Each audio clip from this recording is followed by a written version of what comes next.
नमस्कार, द नगरी न्यूज की खास प्रेस कॉस खबर जनवर में आपका स्वागत है। मैं हूं दीक्षा शर्मा। चलिए रुक करते हैं आंध्र प्रदेश की बड़ी खबर की ओर। कोटा नगर निगम क्षेत्र में मृत पशुओं के निस्तारण को लेकर लंबे समय से चल रही है व्यवस्था अब सियासी और प्रशासनिक हलकों में भी चर्चा का विषय बन गई है।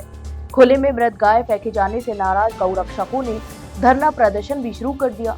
इसी दौरान पूर्व मुख्यमंत्री वसुंधरा राजे का काफिला भी मौके पर आकर रुक गया, जिससे मामला और अधिक गर्मा गया। दरअसल पूर्व मुख्यमंत्री वसुंधरा राजे झालावाड़ से रावण की ओर जा रही थी।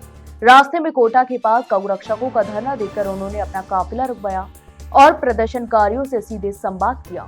गौ रक्षकों ने नगर निगम की लापरवाही और मृत गायों के अपमानजनक निस्तारण को लेकर अपनी नाराजगी जाहिर की। इस पर वसुंधरा राजे ने स्पष्ट शब्दों में कहा कि वे सनातनी हैं और गौ माता के संरक्षण में किसी भी तरह की लापरवाही बर्दाश्त नहीं की जाएगी। राजस्थान के शिक्षा क्षेत्र से जुड़ा एक महत्वपूर्ण फैसला सामने आया है, जिसके तहत अब प्रदेश के सभी स्कूलों में हर साल 28 फरवरी को महाराणा प्रताप राज्यारोहण दिवस मनाया जाएगा। इस ऐतिहासिक निर्णय की घोषणा चित्तौड़गढ़ में आयोजित एक कार्यक्रम के दौरान शिक्षा मंत्री मदन दिलावर ने की। यह फैसला भाजपा के पूर्व अध्यक्ष और चित्तौड़गढ़ सांसद सीपी जोशी की मांग पर लिया गया है। शिक्षा विभाग के सिविरा पंचांग में महाराणा प्रताप राज्यारोहण दिवस को शामिल करने के निर्देश भी जारी कर दिए गए हैं।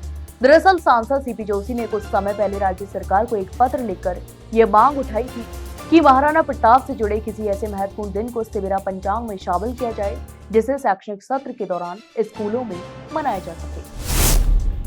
केशोराय पाटन में शुगर मिल संचालन को लेकर किसानों और युवाओं ने रविवार को एक बड़ा आंदोलन छेड़ दिया। क्षेत्र में संयुक्त किसान समन्वय समिति द्वारा बालाजी मंदिर परिसर में महापंचायत का आयोजन किया गया था, जिसमें हजारों किसानों और युवाओं ने भाग लिया। महापंचायत में प्रमुख रूप से युवा नेता नरेश मीणा और गिरिराज गौतम भी उपस्थित रहे। नरेश मीणा ने कहा कि शुगर मिल क्षेत्र के किसानों के भविष्य से जुड़ा हुआ है और इसे लेकर किसान दलगत और जातिगत भावनाओं से ऊपर उठकर लड़ रहे हैं। उन्होंने कहा कि अब तक सरकार ने इस मुद्दे पर कोई ठोस कदम नहीं उठाया, जबकि यह क्षेत्र लोकसभा अध्यक्ष को निर्वाचन क्षेत्र है। यही कारण है कि किसानों का भरोसा पारंपरिक नेताओं पर खत्म हो चुका है और अब युवा एवं किसान मिलकर अपनी लड़ाई खुद लड़ेंगे। महापंचायत में निर्णय लिया गया, यदि सरकार फरवरी तक शुगर मिल संचालन का समाधान नहीं करती है तो संभाग मुख्यालय पर महापड़ाव किया जाएगा और पूरे कोटा क्षेत्र को जाम कर दिया जाएगा। जयपुर में सांगानेर थाना पुलिस ने त्वरित और प्रभावी कार्रवाई करते हुए बम ब्लास्ट की झूठी सूचना देकर दहशत फैलाने वाले आरोपी को गिरफ्तार कर लिया है। आरोपी ने आनंद विहार, वैशाली नगर और जयपुर रेलवे जंक्शन जैसे भीड़भाड़ वाले इलाकों में बम विस्फोट की धमकी दी थी, जिससे पुलिस महकमे में हड़कंप मच गया और सुरक्षा एजेंसियां भी अलर्ट मोड पर आ गई। पुलिस उपायुक्त ने बताया कि 28 दिसंबर 2025 की तड़के पुलिस कंट्रोल रूम को सांगानेर थाना क्षेत्र के आनंद विहार इलाके में बम ब्लास्ट होने की सूचना मिली थी। इस मामले की गंभीरता को देखते हुए अतिरिक्त पुलिस उपायुक्त सहित सांगानेर थाना पुलिस की टीम तुरंत मौके पर पहुंची। संभावित खतरे को ध्यान में रखते हुए होटल और आसपास के क्षेत्र को खाली भी करवाया गया था और बम निरोधक दस्ते की मदद से सघन तलाशी अभियान भी चलाया गया। काफी देर तक चली जांच के बाद यह स्पष्ट हो गया कि बम ब्लास्ट की सूचना पूरी तरह से फर्जी थी। जयपुर में एक हैरान कर देने वाला मेडिकल मामला सामने आया है, जहां एक युवक के पेट से ऑपरेशन के दौरान 9 अनोखी वस्तुएं निकाली गई। इनमें 7 टूथब्रश और 2 लोहे के पानी शामिल हैं। यह मामला शहर के एक प्राइवेट हॉस्पिटल का है, जहां 26 वर्षीय युवक पेट दर्द की गंभीर शिकायत लेकर 26 दिसंबर को भर्ती हुआ था। हॉस्पिटल के सीनियर गैस्ट्रो सर्जन डॉक्टर तन्मय पारीक ने बताया कि युवक मूल रूप से भीलवाड़ा का रहने वाला है और अस्पताल पहुंचने के समय उसकी हालत भी गंभीर थी। प्रारंभिक जांच के बाद जब उसकी सोनोग्राफी कराई गई तो डॉक्टर भी हैरान रह गए। जांच में युवक के पेट के अंदर टूथब्रश और लोहे के पानी जैसे ठोस वस्तुएं दिखाई दी। इसके बाद डॉक्टरों ने एडोकेमिस्ट्री के जरिए इन वस्तुओं को निकालने की कोशिश की, लेकिन आकार और स्थिति के कारण यह संभव नहीं हो सका। राजस्थान में आगामी दिनों का मौसम सामान्य सर्दी और कुछ इलाकों में हल्की बारिश की संभावनाओं के साथ रहने वाला है। मौसम विज्ञान केंद्र जयपुर के अनुसार एक नए मजबूत पश्चिमी विक्षोभ के सक्रिय होने से 31 दिसंबर को राज्य के बीकानेर, जोधपुर, अजमेर संभाग और शेखावटी क्षेत्रों के जिलों के कुछ हिस्सों में हल्की बारिश या अमावट होने की संभावना जताई जा रही है। यह बारिश अपेक्षाकृत हल्की होगी, लेकिन ठंडे मौसम में स्थानीय किसानों और आम जनता के लिए राहत का संकेत दे सकती है। मौसम विभाग ने 1 जनवरी को भी बारिश की गतिविधियों का अनुमान लगाया है। इसी दिन बीकानेर, जयपुर और भरतपुर संभाग के कुछ हिस्सों में हल्की बारिश होने की संभावना है। हालांकि 2 जनवरी से राज्य में मौसम फिर से शुष्क रहने की उम्मीद है और अधिकांश जिलों में सर्दी सामान्य स्तर पर बनी रहेगी।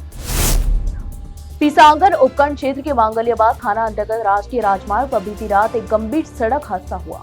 जेठाना पुलिस सर्विस लेन कट के पास बाइक और ट्रैक्टर ट्रॉली की टक्कर से बाइक सवार मोहित सोनी की मौत हो गई, जबकि उनके साथ सवार भाभी सोनी और नितिन घायल हो गए।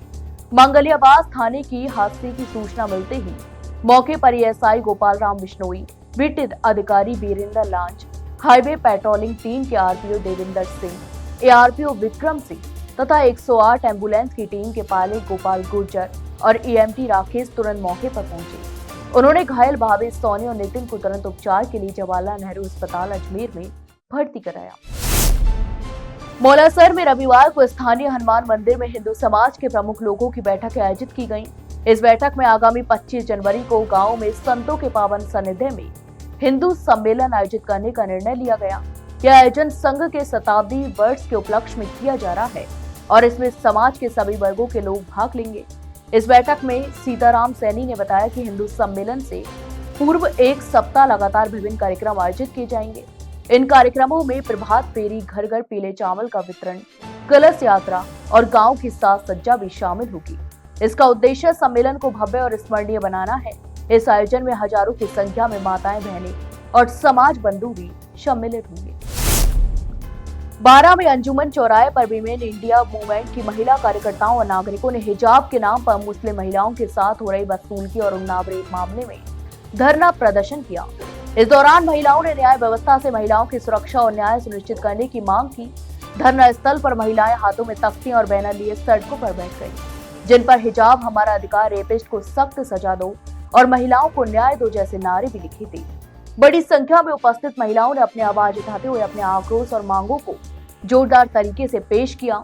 धरना स्थल पर वक्ताओं ने कहा कि देश में महिलाओं के अधिकारों पर लगातार हमले हो रहे हैं। उन्होंने स्पष्ट किया कि हिजाब पहनना महिलाओं की व्यक्तिगत स्वतंत्रता और धार्मिक अधिकार से जुड़ा विषय है, जबकि बलात्कार जैसे जघन्य अपराधों में दोषियों को संरक्षण देना समाज के लिए एक खतरनाक संदेश है। डीडवाना उपखंड के नजदीकी ग्राम ठाकरियाबाद में बीती देर रात एक रिहायशी ढाड़ी में भीषण आग लग गई। इस अग्निकांड में करीब 6 पालतू पशुओं की जिंदा जलने से मौत हो गई, जबकि अन्य पशु झुलस गए और उन्हें उपचार के लिए अस्पताल भी भेजा गया। जानकारी के अनुसार गांव के निवासी गंगाराम मेघवाल के घर में अचानक आग की लपटें उठी।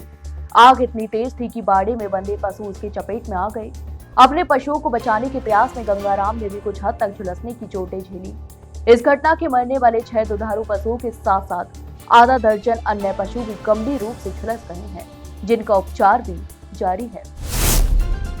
तो ये थी दिन भर की तमाम बड़ी खबरें। कल फिर आपके साथ रूबरू होंगे, तब तक के लिए नमस्कार।